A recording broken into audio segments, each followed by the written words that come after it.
Men, if you're ready to reclaim your edge, listen up. I used to be held back by constant bathroom trips with multiple wake-ups during my sleep and looking for restrooms whenever I was out. Then I discovered Better Man. After just 2 months, I started experiencing fewer trips to the bathroom, less urge to go, and I even slept through some nights. I feel a noticeable boost in my overall well-being, even sexual stamina. It gives me the freedom and confidence to live life on my terms. Better Man is clinically tested and trusted by thousands of men over 25 years. Ready to take back control? Go to BeBetterNow.com to order your supply today. That's BeBetterNow.com. These statements have not been evaluated by the FDA. This product is not intended to diagnose, treat, cure, or prevent any disease. Use as directed. Individual results may vary.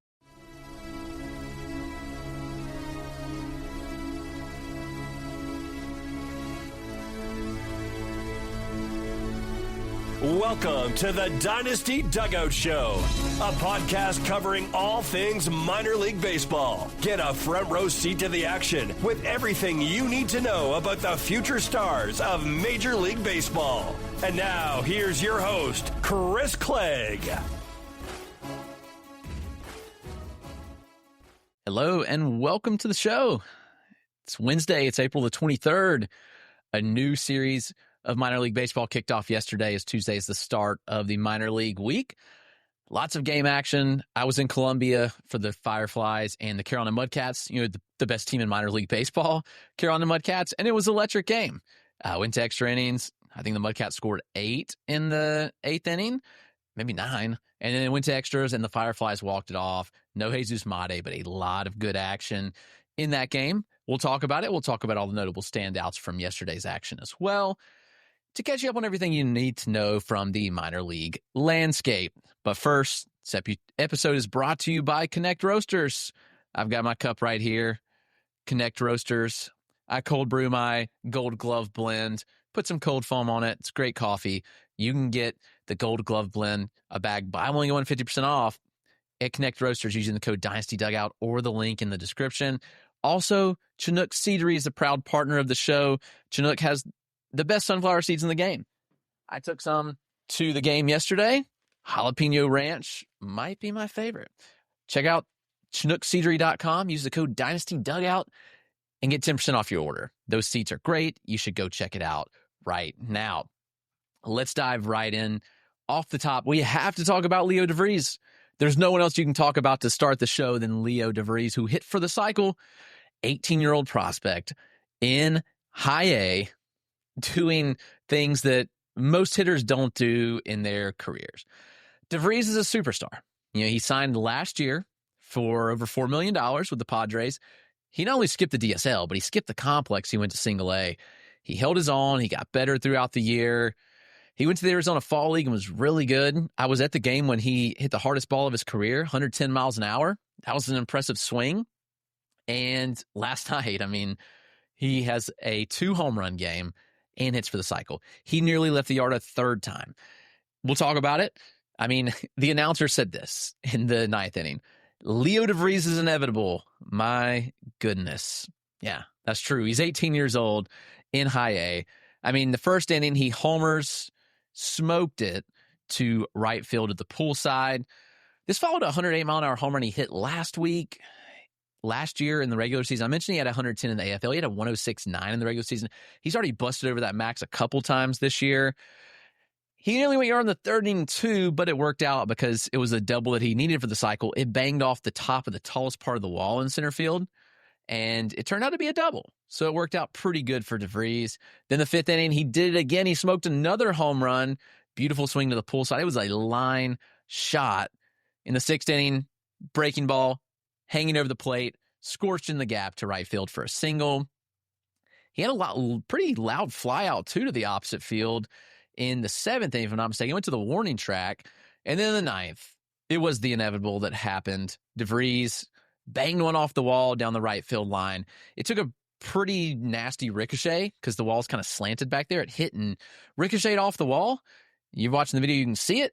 And Jared Dickey it bounced away from him. And DeVries got a triple. Very impressive showing from Leo DeVries. You want to talk about the young guys that are in the minors right now standing out? Luis Peña was the other one. Luis Peña, I said on that game, he's not even healthy fully. Like, he's still playing hurt, and he's DHing, but the bat still looks really good. Like, I just think it's impressive that he can not be 100%, that he can go out there and do what he did. He had 3 hits, all doubles, which were really impressive.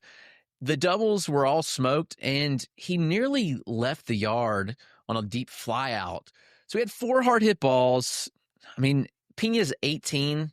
He's in single A. I'm going to go deeper on him after I see him a couple more times, but man, did he look good. It's just easy in the box. He's picks his spots pretty well. He just swung and missed twice yesterday. Good contact. He's a good athlete. He's got speed. That wasn't evident yesterday because he's not 100% healthy, but man, can he swing it. I think with the emerging power, like, we're talking about like nearly 10 balls hit over 102 at this point early in the year. I think Peña's a breakout star.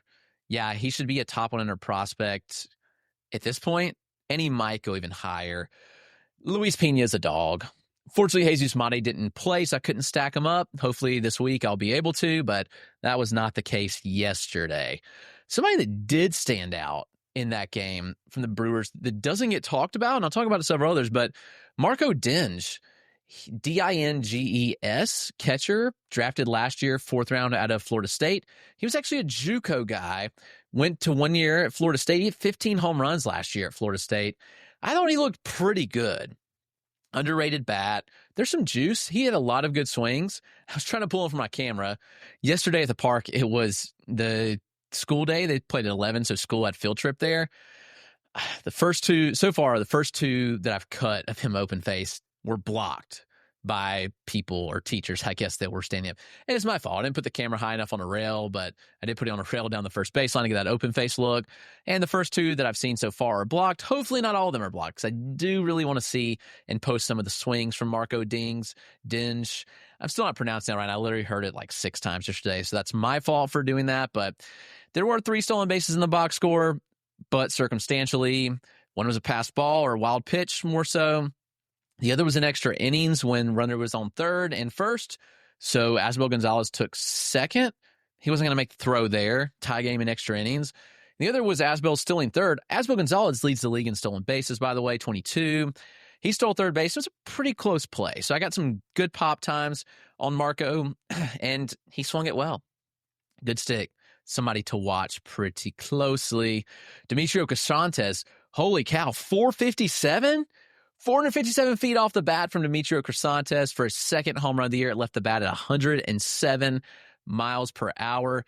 This kid's swinging it well. I know the surface stats don't necessarily reflect that, but we're talking about impressive contact rate right now. It's at 87% overall. Last year, he had an 89% end-zone contact rate and 82% overall. 87% overall contact right now. End-zone contact rate north of 90%. Like, this dude is swinging it. The approach is good. He's not chasing. He lifts the ball with authority, 71% air rate. Crisantes gets to the pool side, and when you're hitting balls 107, okay, you're legit. His teammate Ryan Waldschmidt also homered. Waldschmidt looks the part too. Very impressive showing from them. So Demetrio Crisantes, he is definitely a top 100 prospect. Has been for me this offseason. And I don't think people are going to move him up based on his surface numbers. But I think Demetrio Crisantes is going to be a riser for me, actually, given the underlying data. He's hitting the ball with authority, like regularly over 105 plus. It's a legit profile. And when you can show you're 20 years old, and you're hitting a ball 457 feet, like, it left the stadium, guys. Like, you can watch it, it left the entire stadium. He's legit. Really fun profile. Deyvison De Los Santos, Miami Marlins. De Los Santos had 40 home runs last year. It took him 73 trips to the plate before he had his first in 2025. But it's kind of interesting because I kind of think he's making some changes. He struggled with strikeouts early. Like, there's no denying that. I think the strikeout rate still don't have it in front of me, but I'm pretty sure it still sits around 30%. I do want to pull up and confirm. But he's made tangible improvements. Strikeout rate, yes, at 29%. But he struck out just once in his last 5 games and just twice over the last 7. It's been a pretty impressive showing. The contact rates over that span, we'll go to the last 7 games, 78% contact, 82% end zone contact, 29% chase. Remember, last year, this was a guy that chased over 40% of the time, had a contact rate down in like the 63% range, and an end zone contact rate like south of 70%. It was really bad numbers. He gets it hard, and he did last year too. But this year, the power's down a little bit. 107 mile an hour, 9th percentile, though. Still plus power or better. He has a 56% hard hit rate. The barrel rate for De Los Santos is at 8.7%, largely due to the ground balls and inconsistent pop-ups that he hits. But the approach looks good. The contact looks much better. If De Los Santos is able to blend those two together, power, approach, and contact, that's going to be a pretty impressive profile. I think he's feeling some of the pressure because Matt Mervis is hitting well for the Marlins. Eric Wagaman's hitting well. These corner infielders are swinging it well for the Marlins. So De Los Santos is feeling it a little bit, and I think he wants to make up for it and perform, and that's what he's doing. So we'll watch the trends, but those rolling charts are going to be really fascinating to watch for Deyvison De Los Santos. But right now, it looks really good. Owen Carey of the Braves, he's one of the youngest prospects in full season ball right now. He's 18. He'll be 18 till like the end of July. Braves 15th rounder last year out of New Hampshire, Londonderry High School. Kid swinging it well, and it has been all year. He blasted his first home run of the year last night. It was an impressive 9-pitch at bat. When he worked, he battled, and he got the result. First home run, he smoked it on a line. He also had a double in the game. It's a really good-looking swing for Owen Carey. I like what he brings to the table a lot. It's a good approach. The contact skills look average, and right now, one of the problems is he's driving the ball on the ground a little bit too much, but you still like what I like what I've seen. I think it's going to be a really good fit. Other notables, Eduardo Tait's 18 in single A. He hit a ball 114 miles an hour off Dylan Questad, who we're going to talk about in the pitching segment, by the way. Massive home run. It went into the highway out of the stadium. Josie Novas, he's a 20-year-old prospect for the Royals. I was at the game. I'll post the video. He had a big-time home run. He just turned 20, by the way. 6'4", 180, projectable shortstop. I mean, that home run was pretty majestic. There's still some contact issues there, but projectable frame. If he can figure out the contact, it's going to be pretty fun profile. Carson McCusker, looking like doing his best Spencer Jones impersonation. He blasted another home run. He's got some gaudy exit velocities. He's 6'8", 26-year-old AAA bat with the Twins org. A lot of fun there. Other notables, Owen Casey homered, Kevin Alcantara homered, Cole Mathis homered again. He's swinging it. Cole Mathis has picked it up a lot. I talked about him. Maybe it was on the last show of the weekend recap, but he's swinging it well. Tommy Tanks, Tommy White of the Athletics homered. Those are some of the notables. Cole Messina also, my Gamecock, South Carolina Gamecock boy. He could be in for a big year, really good athlete. Jimmy Crooks continues to swing it well. PJ Morlando hit his first career professional homer. It was a really good day for hitters, for sure. Let's take a quick break, and we will get back with some pitchers to discuss. There were plenty of good pitching performances, and we'll talk about it in just a moment. Men, if you're ready to reclaim your edge, listen up. I used to be held back by constant bathroom trips, with multiple wake-ups during my sleep and looking for restrooms whenever I was out. Then I discovered Better Man. After just 2 months, I started experiencing fewer trips to the bathroom, less urge to go, and I even slept through some nights. I feel a noticeable boost in my overall well-being, even sexual stamina. It gives me the freedom and confidence to live life on my terms. Better Man is clinically tested and trusted by thousands of men over 25 years. Ready to take back control? Go to BeBetterNow.com to order your supply today. That's BeBetterNow.com. These statements have not been evaluated by the FDA. This product is not intended to diagnose, treat, cure, or prevent any disease. Use as directed. Individual results may vary. Off the top of the show, I want to talk about Twins pitching prospect Dylan Questad, who, while he didn't put up the most dominant line or even close to the most dominant line yesterday, did some really good things. I think he's catching eyes of a lot of people now. He looked really good. Last year, I mean, he was so first let's preface it. 2023, 5th round prep arm, cold weather arm out of Wisconsin. He was bad at the complex last year. 10.48 ERA, 19% walk rate. I mean, I hadn't completely written him off, but I had pretty much written him off, if we're honest. He returned to single A, and he looked good in the spring, so that's worth noting. I saw him in the spring. He looked good. He's been really good so far. in single A. He did lead all single A arms with 15 whiffs. He allowed just 1 hit and 2 walks across 5 innings. The only damage was that Eduardo Tait home run that went 114 off the bat. 69 pitches for 5 innings of work. That's pretty impressive. Really like what I saw of Questad. Smaller, stronger frame. He's like 6 foot, really strong frame. He led with his slider today. If you look at Savant, it classifies a cutter. It's a slider. Worked 85 to 88. Good carry on it. Good horizontal movement. He got a lot of chase out of the zone at a 42% clip chase rate on that slider. Fastball worked 93 to 95. Topped at 96. Pretty good live. He throws from a 5'8" release height and gets slightly above average vert at 17.6 inches. He'll throw a changeup with 10 inches of fade on it. And he throws a 2-plane breaking ball in the curve in the mid-70s with good depth.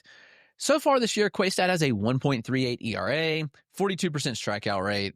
He does have an 11.6% walk rate, which is concerning, but the overall strike rate of 61% is really good. The stat sheet catcher of the day was Alex Pham of the Orioles. Pham's been one of those guys that he'll ride waves where he'll have some really good starts and look like a dude, and then he'll have others where you just don't know. And that was the case last week where he got blown up for 4 runs in 4 innings, and then he comes out and strikes out 11, doesn't issue a walk in 5.1 innings, just 3 hits. He allowed a home run to Tamar Johnson, but otherwise was pretty good. This is a former college reliever who's now in his 3rd year of Double-A, which is a bit concerning. That Pham is back in Double-A. He had a 2.57 ERA in 2023. Last year, 4.24, but he's thrown over 112 innings in both seasons, which is good. And now he's back, which I don't love that he's back in Double-A, but it kind of is what it is. He's throwing a high-riding 93-mile-an-hour fastball. It gets legit vert, like 21, 22 inches of vert. Pham also throws a downward-breaking curveball, like legit negative number IVBs, like really good stuff. Plays well off the fastball, but he added a mid-80s cutter last year that he relies pretty heavily on, uses that a lot. That's Alex Pham. George Klassen is the best early season pitcher in baseball. Last year, I think he was 8 starts with just 1 earned run allowed. He was scoreless in 7 of his first 8 starts last year. And he got roughed up pretty early this year. His first start was bad, and since then, he's getting back to that streak. Last week, I wrote that it was his best start of 2025. Well, guess what? This week, he topped it again. Very good. Last 3 starts, 13 innings, just 1 earned run. Scoreless again last night. And he struck out 9 batters. Very impressive stuff. The strike rate's up, which is notable. He's throwing strikes at a 64% clip. Walk rate's down to 6.8%. The walks were the major issue with George Klassen, and guess what? Now he's throwing strikes, and he's limiting walks. If he can sustain the low walk rates, this is going to be a top 100 prospect for sure. If the control gains stick, write it down. George Klassen should easily be a top 100 prospect because the arsenal is so good. The fastball works 96, 98. It's kind of dead zone-esque, a lot of horizontal, similar IVP. But it grades out well based on velocity and movement. He'll throw a cutter near 90 miles an hour, and he'll throw a curveball that sits 85 with really good depth and sweep. So Klassen is legit. Hunter Barco of the Pirates continues to pitch well. Bubba Chandler's going to get called up to the Pirates soon. When he does, Barco is going to AAA. He's ready. 4 straight scoreless starts to start the year for Hunter Barco. He had 2 hits and 2 walks allowed while striking out 8. And Barco matched up against Pham, so that was a really good pitching matchup. For sure, go back and watch it if you want to see some fun pitching. Barco's strike rate's really good this year at 66%, 17% swinging strike rate, missing bats at a very high clip. Barco's a lefty that works his fastball up to 95, touches 97, a mid-80s slider, he'll throw a splitter in the mid-to-upper 80s. He'll throw a more traditional changeup and 2 slider variations. Barco's a lot of fun. My prediction is Bubba Chandler's up next Wednesday, home start against the Cubs. If that's the case, Barco takes his spot. Just my opinion. Just my read on the situation. You want a lesser-known arm? Nate Dohm of the New York Mets, drafted last summer. He is a product of Mississippi State, where he was a reliever, and he's never thrown many innings. Dohm's got a really fun profile. So Nate Dohm, D-O-H-M, Dohm, he had a really good start. He's too advanced for single A for 1, but struck out 7 across 4 scoreless innings, did not issue a walk. He did allow 1 earned run, 4 hits, 1 run. He limited a lot of hard contact. He has an outlier fastball. It sits 95, a top north of 97. He has a lower release height, like 5'5", 5'6". And he's getting 18 inches of vert on that fastball with 8 inches of horizontal movement. It's a flat vertical approach angle. It's a really tough pitch for hitters to pick up, which is why he missed bats at a pretty high clip on it. He had 6 whiffs on 18 swings on the 4-seam. It's a 33% whiff rate and a 41% CSW on that pitch type. He mixed his slider in as well. Strong gyro shape. He'll also throw in a curveball, 2-plane, and mix a cutter as well. I'd like for Nate Dohm to further develop a changeup. It's good. It's a good pitch. He only threw it 5 times, but I really like the changeup. Just want to see him use it more often. 85 to 88 miles an hour. Good pitch. Let's up the usage on it to lefties and get some more swings and misses. The question with Nate Dohm is health. I mean, the upside's clear. Never throw more than 42 innings in a season. Combination of stuff and command is really good. I think there's just risk with this profile considering he's never stayed healthy and thrown innings. Other notable performers, Jonah Tong, Mets. Let's continue with the Mets, AA. Struck out 9. He did walk 3 batters in 4 1/3. Tong is fun.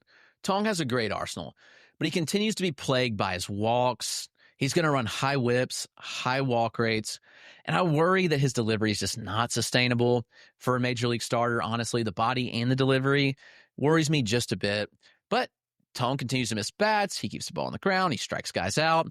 Walk rates are scary. Ian Seymour struck out 9 across 5 1/3. He also walked 3. Seymour's a good pitcher. He's a good minor league pitcher for sure, but he's 26. The fastball sits like south of 91 miles an hour. He doesn't have enough outlier traits, I don't think, to make it work. Leandro Lopez of the Rangers was good. He tossed 5 scoreless with no walks, 8 strikeouts, and 3 hits. I said on Lopez last week, and he was bad, but really good this time out for sure. I mentioned Nate Dohm. A couple others before we get out of here. Just going down the list. I thought Braylon Doty continues to pitch well. He's not lighting up the stat sheet or anything, but again, this was one of the few prep arms that is beginning the year in full season ball, the Cleveland Guardians. 6 strikeouts over 4 innings, 3 hits, 2 earned, 2 walks for Braylon Doty. Really good outing from him. Looking at a couple of others before we get out of here.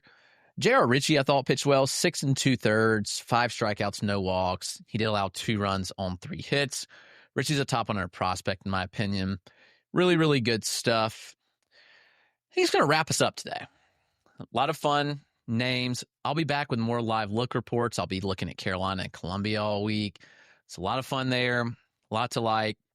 So be sure to watch out for that. I'll have a full video on all the live looks that I'll get from there. Hopefully, Jesus Mate will be back in the lineup soon, and I'll get him.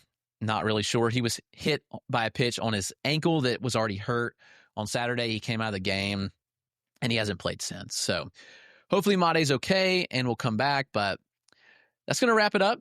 We will talk to you again tomorrow. Be sure to subscribe, like the video if you enjoyed, and subscribe on your favorite podcast platform as well. Thank you all, and have a great day.